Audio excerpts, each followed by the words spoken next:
All right.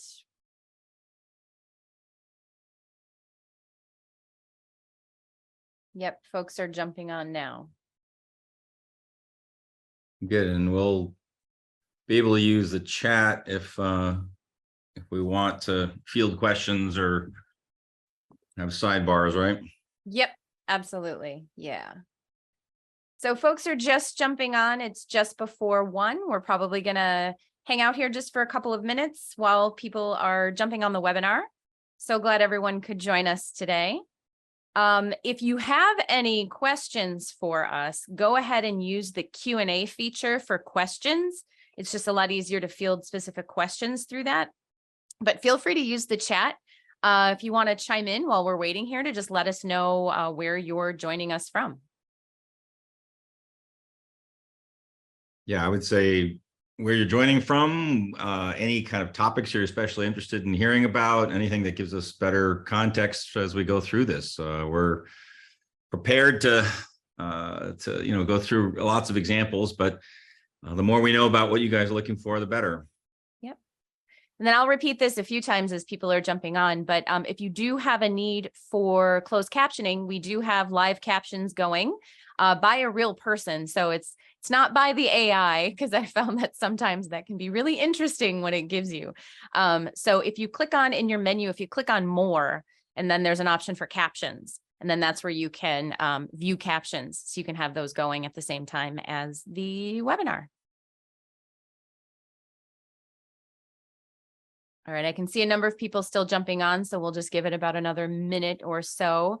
Everyone who's joining us, feel free to jump in with where you're joining us from. We've got a huge cross-section so far. Very excited about this. Everywhere from, see, Maryland and Minneapolis, Louisiana, Florida, Boston, Virginia, Ohio, Illinois, and Chicago, just down the road from where I am in Madison, Wisconsin, Virginia, St. Louis, California, DC, of course.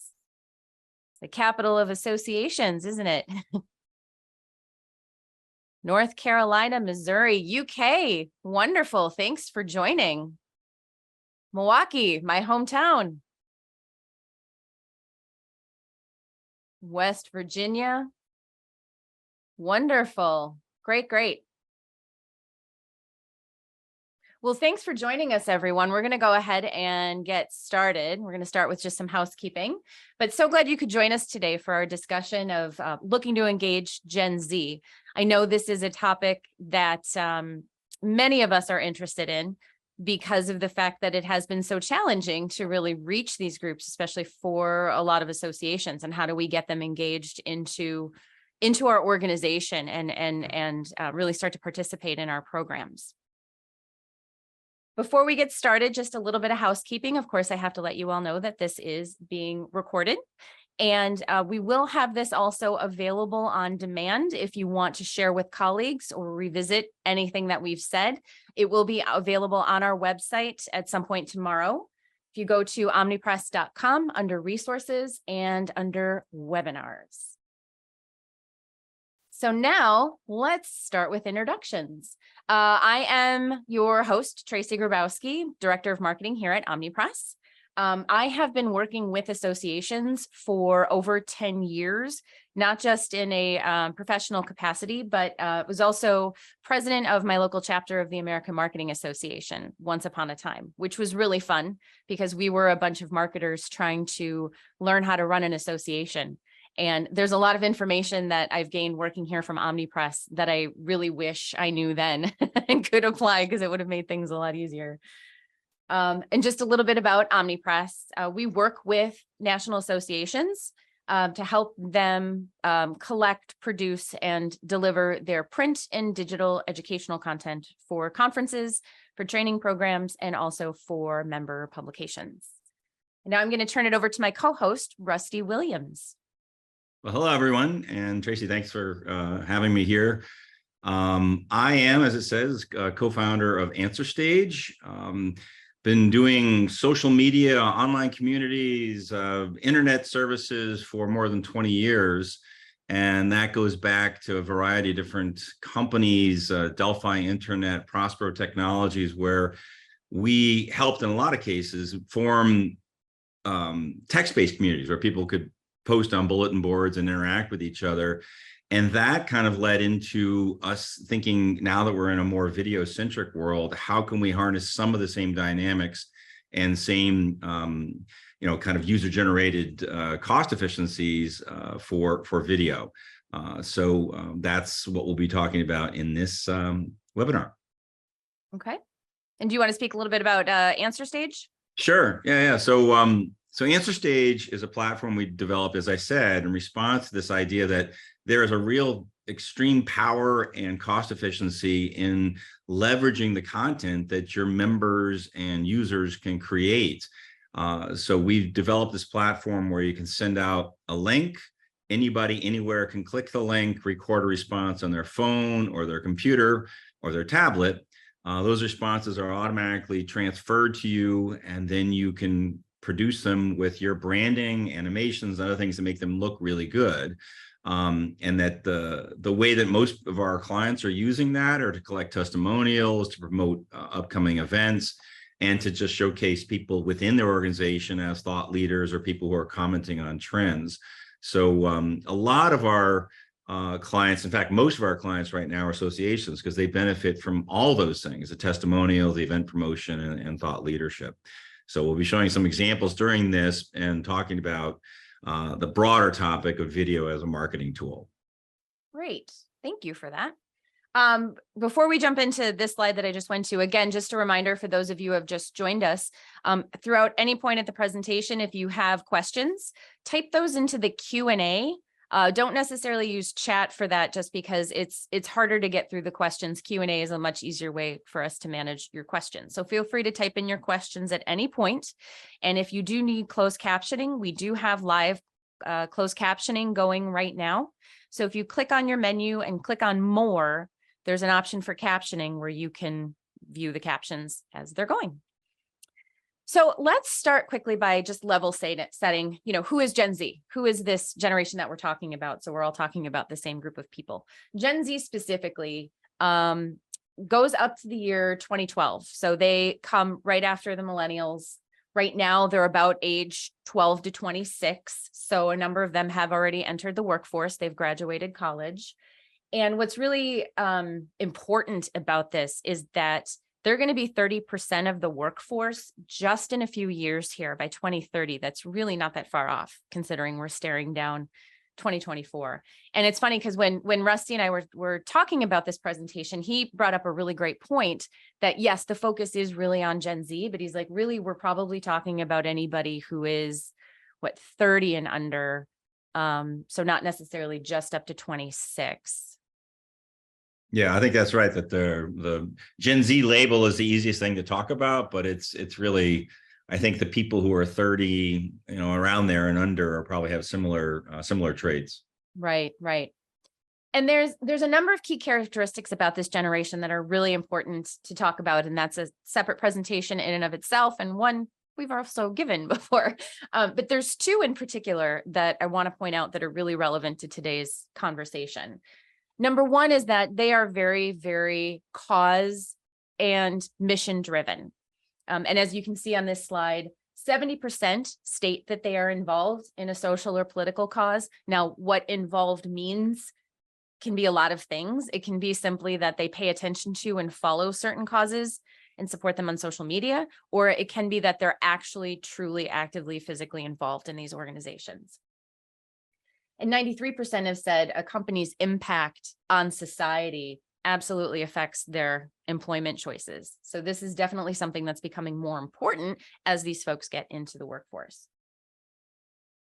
They are also very, very interested in professional growth. They want to grow in their careers, not only because they want to be able to continue to take on increased responsibility and they really want a voice in what they're doing, but quite frankly, they also want to be able to make more money too, as life is not that affordable these days. And particularly for this group who is trying to pay off student loans and possibly buy a house or have rents that are just insane.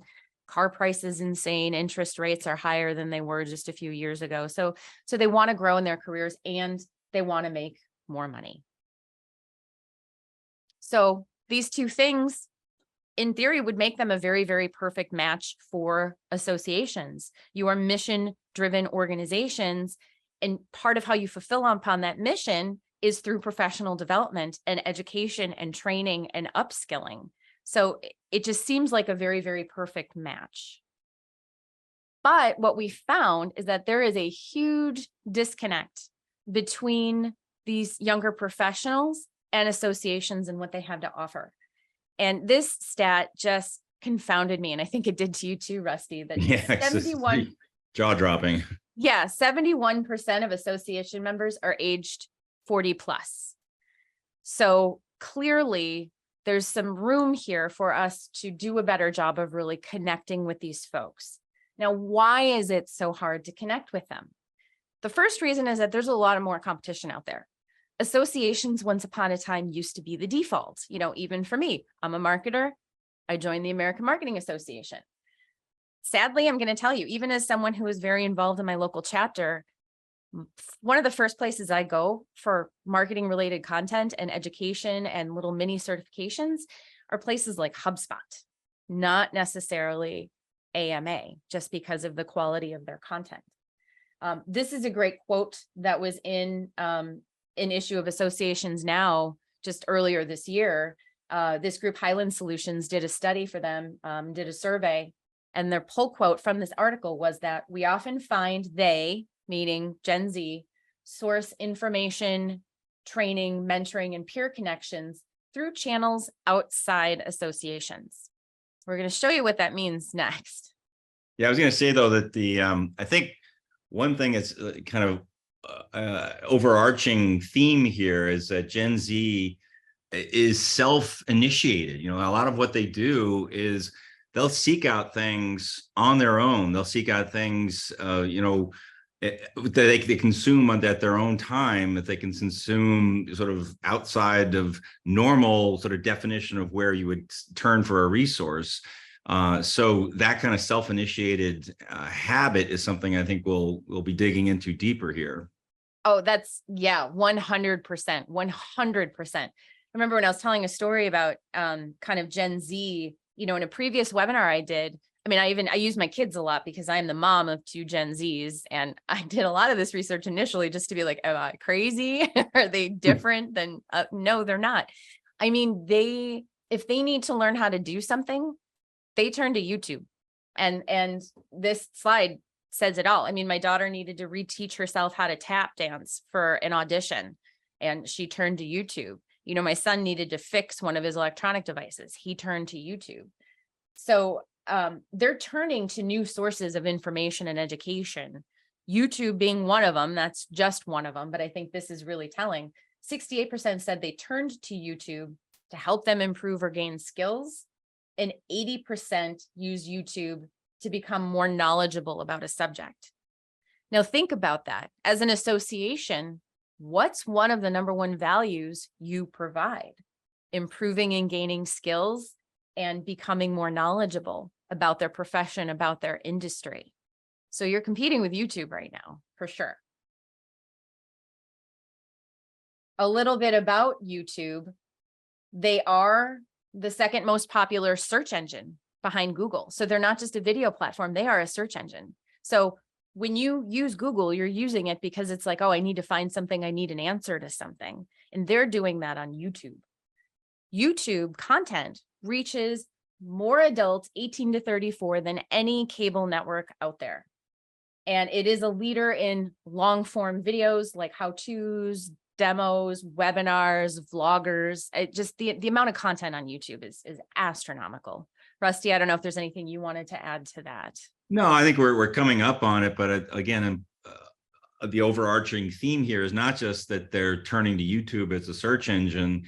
They're turning to YouTube and for, you know, how-tos. They're turning to YouTube because the information is in video format, and so that's part of what we're going over here. Is they like to consume, and they find it better to learn about how to fix something from a video, learn about so they're learning in video format much more than that I think older people might do. I think this applies across a lot of age groups, but this age group is embracing that format really, in a big way.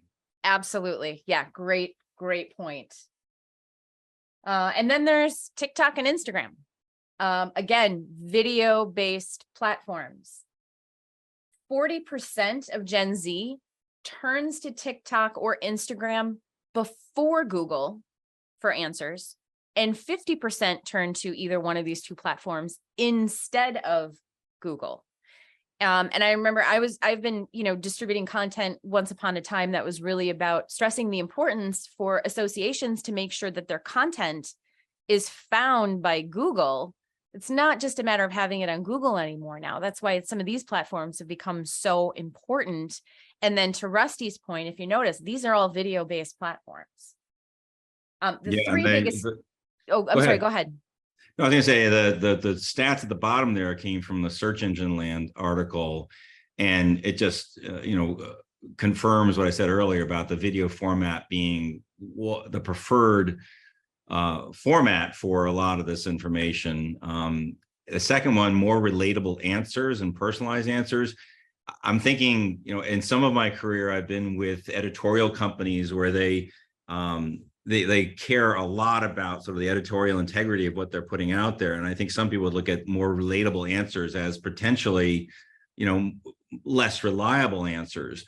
The truth is, I think younger people especially are able to discern what they trust and what they don't trust based on the source. And so that relatability kind of comes from the people that they see themselves affiliated with or connected to. Mm-hmm. And we're actually going to talk a little bit in this discussion about what relatability actually means, right? Because it's kind of a broad term. So we'll get to that in just a little bit. So think about, the things we just talked about. So where is Gen Z today? And this is a stat from May of 2022. YouTube, TikTok, Instagram, very much at the top. And then there's just a huge, huge drop off. So take a look at this graphic and then think about, where is your association right now? Which social media platforms are you using most? What we find is that a lot are using Facebook, Twitter/X. Obviously, this is before Twitter became X, LinkedIn. Now, that's not to say you should abandon these platforms, because they very, very much have value. And again, you have a lot of membership that is aged 40 plus that tend to be on some of these other platforms more. It just means that it's time to start spending a little more time on these top three. The third thing to really understand about Gen Z and associations is that in a lot of cases, what we're seeing is that associations aren't always connecting with them in what I would consider a human way. And what I mean by that is I end up on a lot of association websites and I can see their mission statements. And again, keep in mind, this is a group that is very mission focused. Here is a real mission statement that I pulled off a website. I've obviously taken out the industry and the organization because I didn't want to call anybody out specifically. But this is an association that has a really, really compelling mission in terms of what their industry is doing for the world, and how by being part of that industry and continuing to grow in that industry, you have a real impact in what's happening. But the mission is the primary multidisciplinary association for information exchange, professional development, and education and related issues. Our mission is to advance multidisciplinary education, management, and research. As a young professional, I look at this and be like, okay, well, what does that really mean? And what's in it for me? This mission statement is written more for a board than it is for any member, I would argue, but particularly this younger generation. And I was saying to Tracy, maybe think about a marketing person. So pointing out that a a product pitch, you can say, well, this is my product. It has these features and these capabilities. That's why you should buy it. That's a product pitch. A very different approach is kind of the Apple approach, where you say, this is what we care about. We care about making people more creative. We care about making them releasing, your inner efficiencies and your inner creativities, and breaking the mold to where you get sort of not just a mission in terms of what the company does, but what feeling you should get from being part of it, and why you really would care about where that can take you, and how you can help make it help it get there. Absolutely. Absolutely. And so many of you have such compelling stories to tell, but it's a matter of telling them in the right way, which is what we're going to get to in just a little bit here. So, as we just said, there's two real opportunities for associations. It's how and where to create and distribute more story-based marketing to really connect with people on a greater, more human level, so that it is more relatable and so that it is more believable. So this is where Rusty's gonna kind of take over from here. Before he does, just a reminder to folks, as we go along, if you have questions, please drop them in the Q&A on the Zoom webinar toolbar. So Rusty, go for it. Okay. Well, I've already been chiming in, and you're welcome to chime in as we go through these slides too. Sort of, we'll keep it up. We've transitioned here to talking about personal stories and story-based marketing. We're going to focus on personal stories. There are obviously other ways you can convey a story about your organization, but really it comes down to, as Tracy said, to what can you do to highlight the human connections and the human impact that your association has.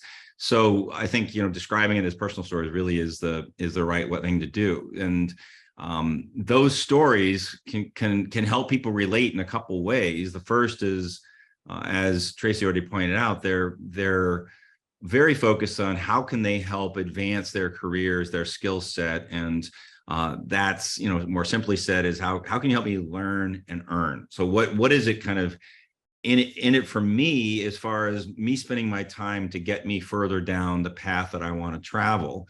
But along with that, it's not just sort of purely tactical. It's like, well, I want to care, as I just said, about the mission, where this career and this association can take me. And so what kind of people are part of this? And I always love to point out that the term association, the name association means the people you are associated with. What are you associated with? That's a really important thing. And so that you need to feel good about that, and you need to feel that there are other people like me, that are other people who have that care about the same things as me, and that there are things that I can learn and there are examples I can follow that will help me move along my career. And I'm saying me as a Gen Z, which I don't physically represent well, but that's the point here is to how can we put ourselves in their shoes. And so those connections and those stories that they can relate to are really important. And we'll go to the next one. Right. Okay. So we're just before you play this, the whole context for this webinar and this conversation is how can we leverage these video-centric services to help connect with Gen Z? And so we're going to transition here to a lot of examples where the context and the illustration is showing real people talking about real impact on their careers from being part of an association or being part of conferences, gathering, benefiting from resources, literally in their voices and their personality coming through. So we can go ahead and roll this. This is an example for ASIS, somebody talking about the benefit to them. After a 10-year career in law enforcement, I made the decision that I wanted to jump over to the corporate security sector. Now, I wanted to do this, but I know it wasn't easy. So I reached out to tons of professionals and I asked them what gives me a leg up. And they told me If you go to ASIS, you take the Certified Protection Professional certification or any of their certifications, and you'll be able to sit across from executives and security departments across the country and tell them exactly what your skill set is, how it applies to their business, and what value you add. So there's a very, I think a very specific example of a person who's been through a career transition. Everybody else who's looking at the similar kind of transition would say, okay, I get it now. This can help me with that, that process. And this is in his words. This is in his, where he's located. This is not high-end video production where you've got people, a film crew coming in and taking an interview of him. It's really just a quick, 36 seconds of him talking about how this helped him transition his career. So this is what we spend the most time thinking about, is this shorter form kind of presentation or conveying of these personal stories. There are other examples of longer form content and longer stories, but I think the world, and we can talk about this, but the world of TikTok and Instagram and others, you've got 30 seconds to a minute really to convey most of the time to convey your story. So these are, most of these examples are fairly short form, and again, feature real people who've benefited from the services provided by the association. Yeah, and it just gives the message so much more clout to have it coming from a real person that people can relate to and identify than the association telling us this, right? And also, it factors into a bunch of other things, that if they have, an online forum, or they have an online directory, or they have a yearly conference, people will know Scott. Scott will know other people, and those actual connections in the real world can be reinforced by this type of content. True. Okay. Oh, there we go. And this is, again, we're focusing on shorter form, but just, the people behind the products, the companies, et cetera. In this case, this is really just showing a previewing an exhibitor at a conference, and so it's a different, much different context, but is this exact same dynamic. Who's this person, and why might I want to visit with them when I go to this conference? Okay. Do you want me to play this, or do you want me to jump ahead? Let's see if he says anything interesting here. What am I looking forward to about this year's GSX? It's going to be in Dallas. Dallas is a fantastic city. Also looking forward to seeing existing clients and prospective customers. Lots and lots of them always at these shows. And then looking forward to... So, we're, in this case, this is really just more about personal networking and getting people to, know about their company, get them to meet them. And again, when they're there in person, there's a little bit more context and a little more chance that they would say, "Hey, Neil, I eager to talk to you about X, Y, or Z." Sure. So that's the point here, is how do we get people to, see and know each other even prior to them being together in person.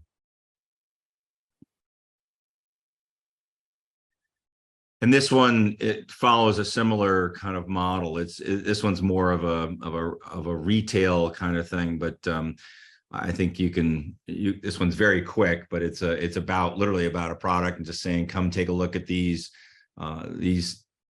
things that we have available for you to purchase at the show. Hi everybody, Lori Anderson here, Golden Mutt Jack, Oklahoma City. This is Gertie, one of our shop dogs, and I just wanted to say how excited I am to be in San Francisco next week.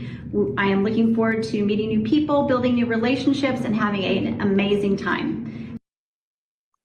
So well, I'd say the value of this too, it's a great opportunity to provide, a value to your exhibitors. But also, again, for people to have some familiar faces when they go there. Right. So it's really a double value. As you just said, if I would assume many of the people who are part of this webinar host events, host conferences, and sometimes you have sponsors and you have exhibitors. This A, gives extra value to the exhibitor and the sponsor, but B, and perhaps more importantly, gets more visibility and more promotion for the conference or event overall. So it does both those things, and it does it in a way that, isn't an overt ad. It's really learning about this woman and her dog and the products she'll be selling at this conference. Absolutely. Okay. Now, before we jump into this, we do have a question that came in that I feel we could probably jump in and answer right away. Because I know especially some people have to sort of jump off once we get to the end. But would you say then, as the shift moves towards this video content, that the preference for Gen Z is to seem more authentic in the video versus seeming professional? This ASIS video, for example, was filmed on a phone versus having studio style recording. Is this the new norm? And how do we convince our association board of directors to move toward this style? Yeah, this is a good question. I think it is the new norm. And I do think that it is the way that TikTok, and we'll show you the examples, that, everything is becoming a little, a popular term now is lo-fi, in music and everywhere else. Like, I don't think people are looking for the polish that many of us have thought is required. They're okay with somebody, recording on their phone. And I mean, part of that is that the phones have gotten to be pretty darn good, and computers have gotten to be pretty darn good. And, just another factor has been sort of the pandemic has made it to where all of us have gotten more accustomed to this kind of interaction, where we are just on a webcam or we're just on a phone. It doesn't really matter that it's super glossy, or we have a production crew come in and do jump cuts and edits and other things. So I would say, yes, it's the new norm, but the caveat there is I would never recommend just ditching professional video production. The people who do professional video production typically come in with a very clear how they want to script it, how they want to convey it, how they want to kind of make that all look. And not to contradict what I just said, but I still think there's a place for that. If you're doing your end of year summary with your CEO or your board of directors, or I would never say, ditch all that and use a phone. I would say there's still a place for that kind of polished, kind of pre-planned type of video production. But to get to the masses and the volume that you can get to with self-produced and self-recorded video, you need is a phone or a computer, and you can collect that kind of content in dozens or hundreds of different perspectives. And that's a way that you can actually make all this scale in a much better way. And people are more receptive to that. I'm going to yes and that too. I mean, I think it definitely depends on the objective or what type of video you're trying to make. But I think there is an opportunity to do more of those slightly more on the fly, in the moment, a little more honest type of videos using your phone. Again, like an overall capabilities type of video. There's a lot of opportunity for more produced video, but these types of videos don't have to have that. In fact, a lot of these apps, you can potentially do things on a desktop version, but you can do more if you actually create it and do it in the app on your phone. You've got more functionality, you've got more options if you're actually doing it on your phone. YouTube is a great example. YouTube Shorts. I can create YouTube Shorts on my desktop, but there's more that I can do with them, more filters, more effects, more things like that if I'm actually creating it and editing it on my phone. As to your next question, how do we convince our association's board to move towards this style? I know that can be really challenging. Boards can be tough, and it depends on who's on your board. I think a lot of it is, plan to start small and test. You don't have to completely, start with a certain type of video or a certain style. I mean, a great selling point is the fact that it's a lot cheaper. And it allows you to produce more things more efficiently that you can then redistribute across a lot of different channels. So you're really maximizing your resources. And it is very cost efficient, especially to just test. Yeah. start small, start with a test. I think people are very comfortable as long as you are minimizing the risk when you start with something like this. Yeah, and I would add to that one thing to keep in mind is this is not like just opening up a spigot and letting people go out and post randomly. What you would get as responses or people, when you send a link to someone and say, can you please answer this? You get that response, you get to review it, and you get to choose whether or not that's something you want to feature. You still have editorial control with this type of approach. So it is not sort of just opening up the Wild West and making it so anybody can say anything anywhere.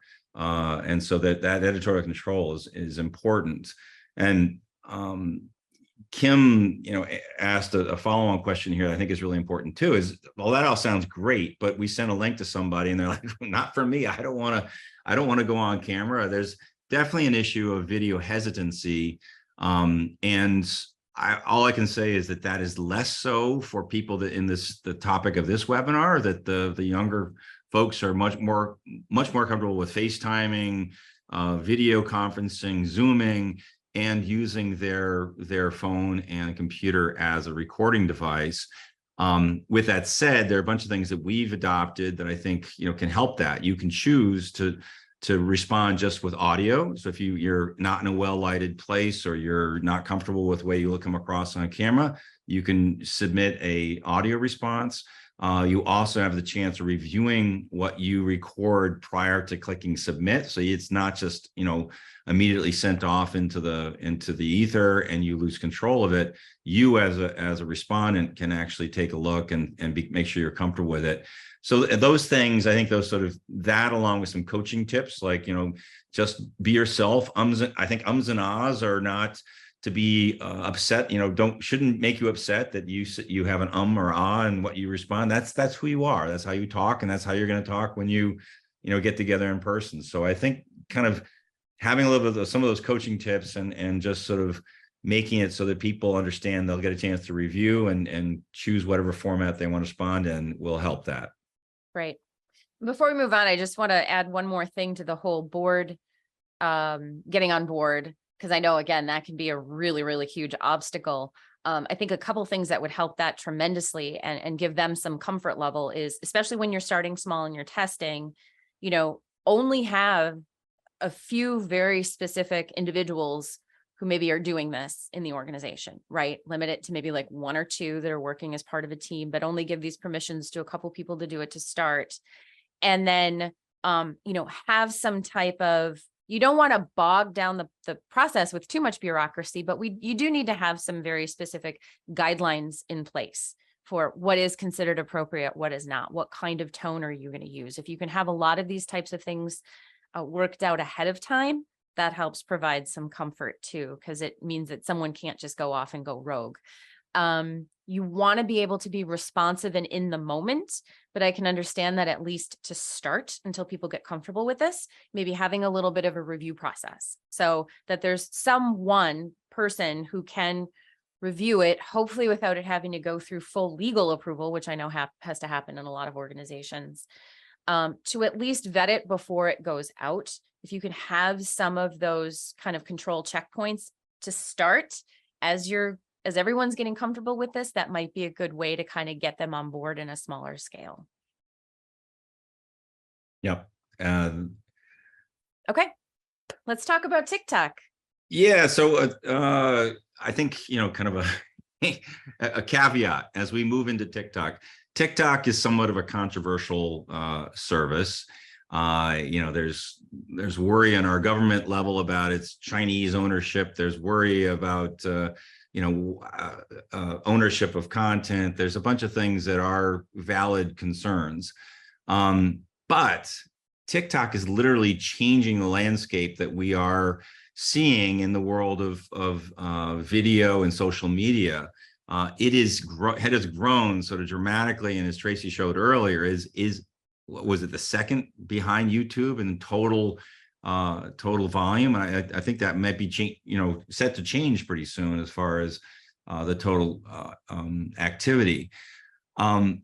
We have several slides here that talk about TikTok, and I'll say right up front, I'm not saying jump into TikTok and become, a TikTok embracing organization. I think the context for a lot of this is understand what TikTok is doing and why people are reacting to it, and how you can start to incorporate some of those same kind of dynamics in your marketing and the way you interact with your prospects and your members. So first of all, TikTok nailed the fact that it's mobile optimized. It's vertical format. You look on your phone and you scroll through and you get, you get a really interesting stream of information. They made the whole thing very creative and sometimes crazy, where you can have a llama head if you want to as you respond to things, or you can have, a green screen dancing baby come through your video. And that, I know that sounds kind of silly and stupid to a lot of people, but it also makes it more compelling to use those kind of effects. And to me, the most important insight that TikTok has brought to this is that they don't think of video as something that you just publish and it stays there. It is something that you can react to. You can what they call duet, which means that you can actually bring up side by side your reaction to a video as it's playing. You can also do stitching, which means that the video that you're responding to starts and then you respond to it. And they have this whole ability to riff on and to build on videos. And so those dynamics, I think, are going to only become more prevalent as this trend continues to grow. And again, I'll point out right away that I don't know that means you can jump right in and start doing all that. I'm just saying this is stuff that will become part of the video landscape and the social media landscape that we'll all be part of as we go forward. And the final point is whether or not you ever embrace TikTok, what you're seeing on Instagram and YouTube is being affected by what they're doing. The new edition of Reels and Shorts are very TikTokian in their I love characteristics. That word. So we're in a TikTokian phase here because they have had, they've really sopped up a lot of the market. And so I think that's why I think we're spending time talking about what it is that they're doing and how that can be used. Yeah. And with that, then obviously too, it's kind of chicken and egg, right? So the platforms are responding, which means we're going to see more of these videos, which means that's going to become the preference of people who are consuming these videos. This is what they're used to seeing. This is what they want to see more of. Yeah, so I've already said this, that I'm not saying, or we're not saying in this this overview that jump into TikTok. I think it's worth paying some attention to how TikTok is being used by different or associations. Here are a few that actually have TikTok accounts that are doing some interesting things. And again, first step is maybe just take a look at how they're conveying, how they're actually putting information out, and just start to look as a model. So the first example I'm going to show here is again, it's a different kind of feel. It's a person, and this person got a comment from the American Heart Association, has a comment that where the person asks, please post an example with Enchanted. So she is responding with video to this video comment.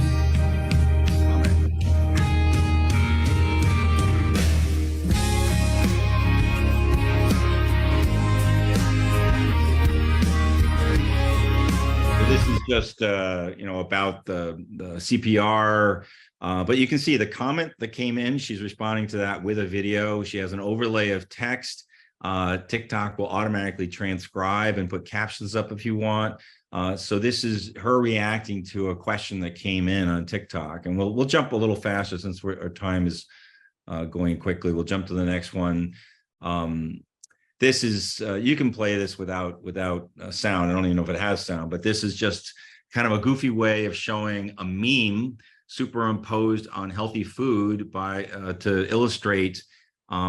This is American Heart Association, I believe, So this is not anybody in their organization recording this. This is really them just finding two different clips and saying this helps us illustrate the point of eating healthy.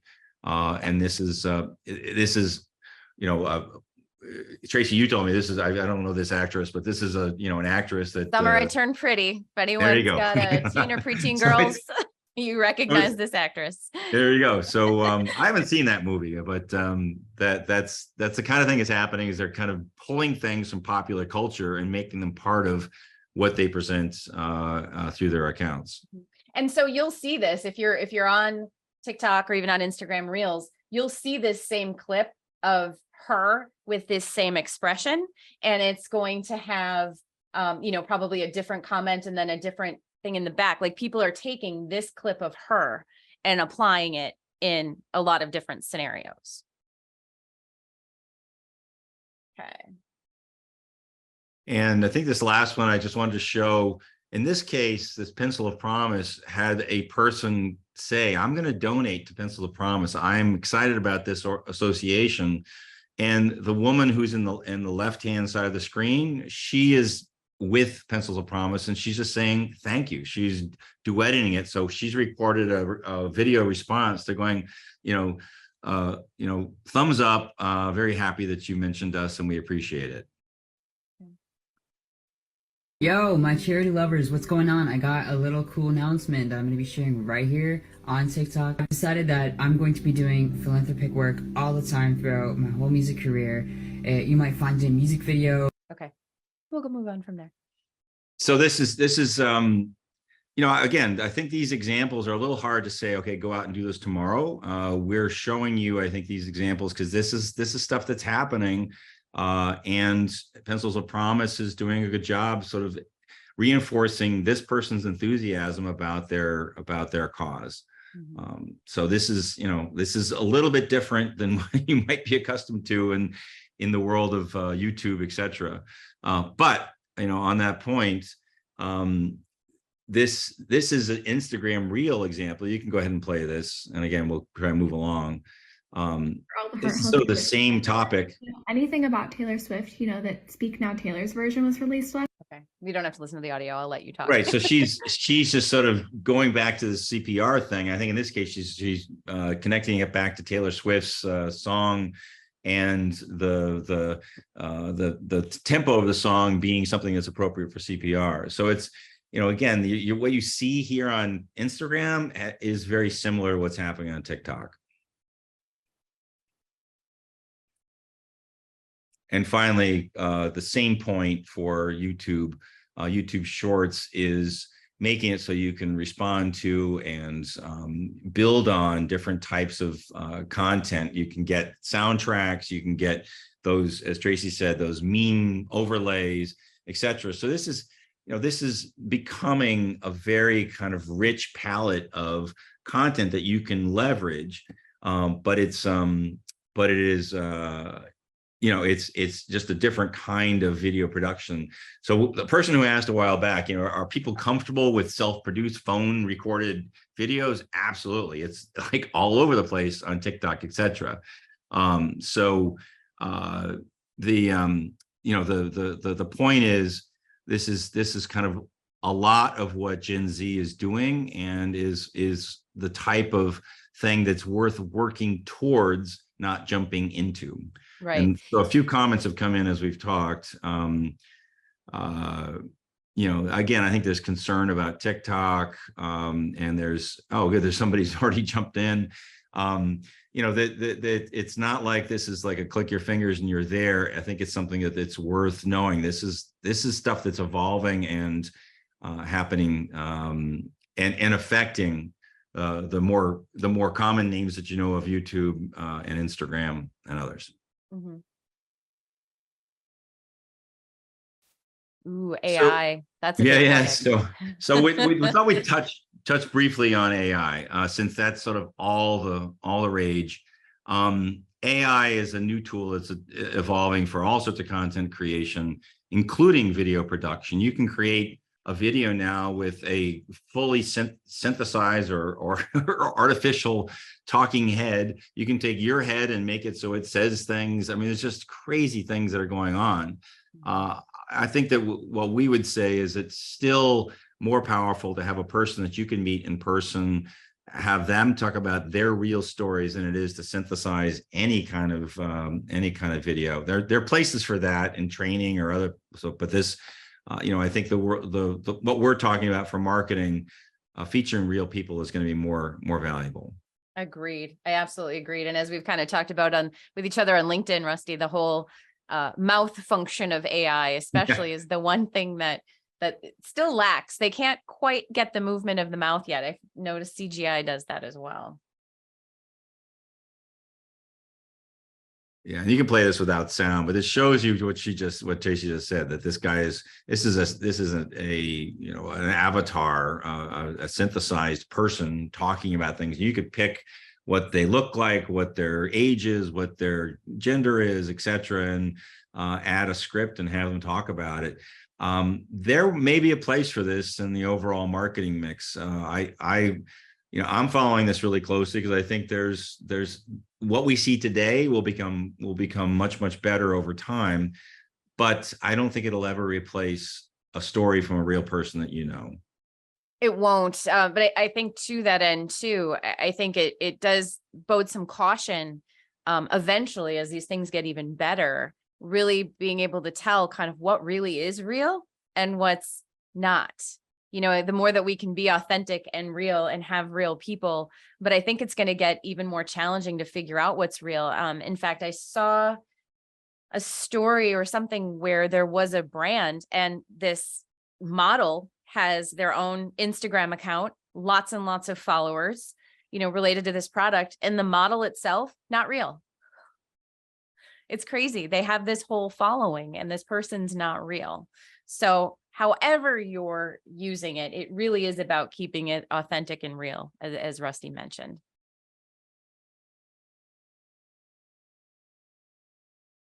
And this is just a goofy image I created with AI just to show you it's not as good as a real picture.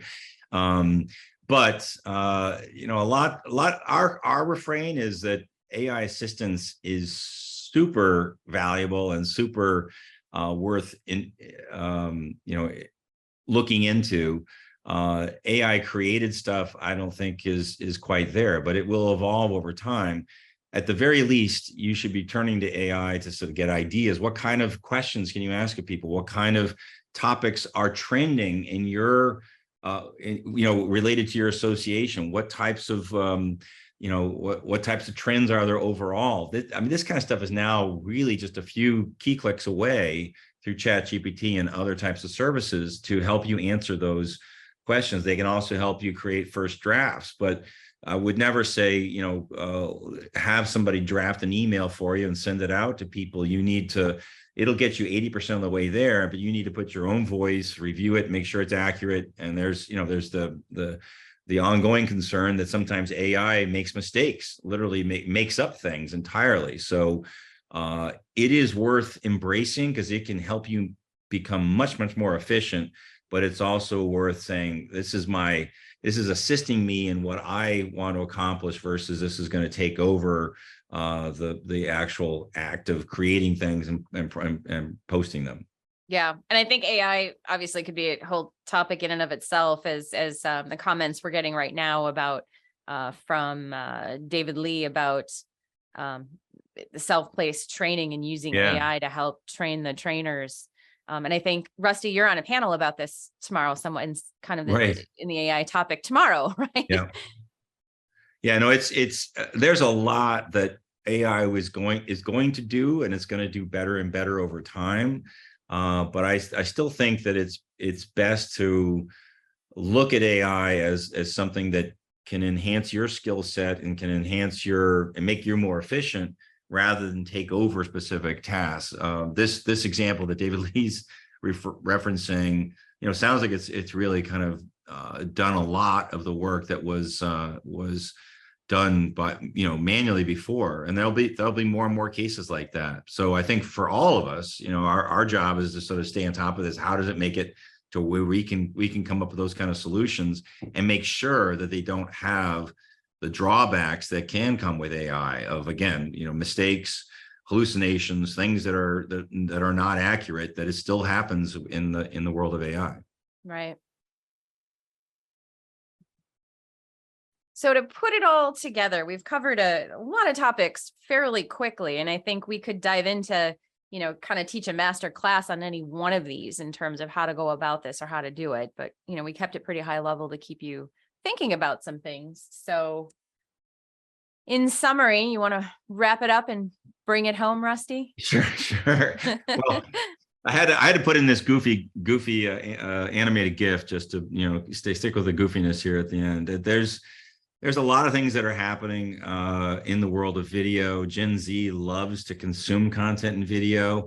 I think the objective of being authentic and conveying your personality is exactly right. And I think a corollary to that is that doesn't mean jump in and start doing TikToks tomorrow because you think that's good. If it's not something you're comfortable with, kind of work towards that, or hire somebody who is good at that and can start to move the organization in that direction.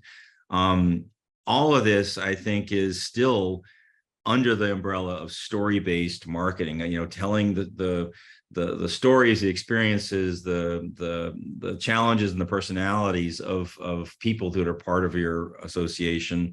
And we've made this point before, but I think you can learn a lot just by looking for people who are doing things and start to emulate that, kind of let others kind of blaze a trail. And once they start doing that, you can say, okay, this is what will work for us. Yeah. And always answering that question on behalf of your members or your prospective members of what's in it for me, right? So why should I attend this conference? Why should I sign up for your training program? Why should I become a member? What is this going to specifically do for me? And telling that in a very, straightforward, believable and authentic and honest way. Gen Z tends to be pretty protective of their time, as many of us have got, as many of us are, especially after pandemic. It's no longer like, well, this is something I should do, I'm going to go do it. It's like, no, why should I go do this? Why is this worth my time, as opposed to all of the other things that I enjoy doing? So that's something you always have to think about. I think we can go all the way back to that very first video of the guy talking about how certification helped him change his career. It by saying what's in it for me, doesn't mean like, just pitching them on, and pandering to them. It means showing them things that are experiences that they're going through or might go through, that where they can say, okay, I get it. This is how this association can help me. My certification can help me transition from military employment to civilian employment, or whatever the story might be. Right. So where to start, which is the proverbial question, right? I know a lot of us have limited resources. Honestly, this is something that, we're even here at Omnipress, we've got a small team. We're just starting to jump into ourselves for some of our own marketing efforts. The biggest place to start on, and I think Rusty sort of mentioned this before when he provided some links to some, organizational TikToks, is just spend time on each platform. Just learn, observe, follow, see what they're doing, so you can kind of really get a feel for the platform. And then pick one to focus on. You obviously don't have to be on all of these. For some of them, it's actually easy enough to create something and then publish it to several different platforms. And in other cases, what you do might be just unique to that platform. But, worry about really, where is your audience? Where are you potentially going to have the greatest impact? Start small. Focus on one strategy. There's no way you can do it all. So what's one thing you could do, and be able to step and repeat and stay consistent. Consistency is really the key to building that following. Repurpose the content you already have. quite frankly, I'm going to take this webinar once it's recorded and we'll have it as a full on-demand webinar. And to promote it, I'm going to edit it into shorter clips to put on a variety of these platforms so people can see before I commit to an hour, what am I actually going to get out of this? And that's easy enough to do with there's a lot of free tools. One that we use a lot is called Veed, V-E-E-D. But there's a lot of tools out there that help you do this. And then enlist the help of your most engaged members. They already love your organization. They love your mission, and they're going to want to share that with as many people as possible. So use that to your advantage. Rusty, anything you would add there? Well, no, I just that on that point, there's a whole world of what they call influencer marketing, which, unfortunately for most people means, stars and the Kardashians. The more appropriate term, I think, is micro influencers, people who actually have authority and connections within a specific niche. And so that really matters a lot to people in associations, that if somebody is well known within your target market, those people, getting them engaged, getting them to be featured, getting them to be part of your overall messaging is a great way to do it. Perfect. Well said. All right. We are just about at time. We're right on time. So we answered a lot of questions already. We can hang on for just a few extra minutes. If anybody does have additional questions, David Lee, thank you so much for your message there. We will absolutely have this available, like I said, by tomorrow on our website. If there's any other questions anybody has, feel free to type it in the Q&A. We'll hang on for just a minute. Yeah, and thanks everyone for your time. I know it's hour chunk is a lot, but I'm glad to see many people got value out of this. All right. Well, I think that just about wraps it up for today. So I look forward to sharing this with all of you, and let's continue the conversation. And Rusty, thank you so much for joining. Thanks, Tracy. I enjoyed it. All right. Bye, everyone. Take care.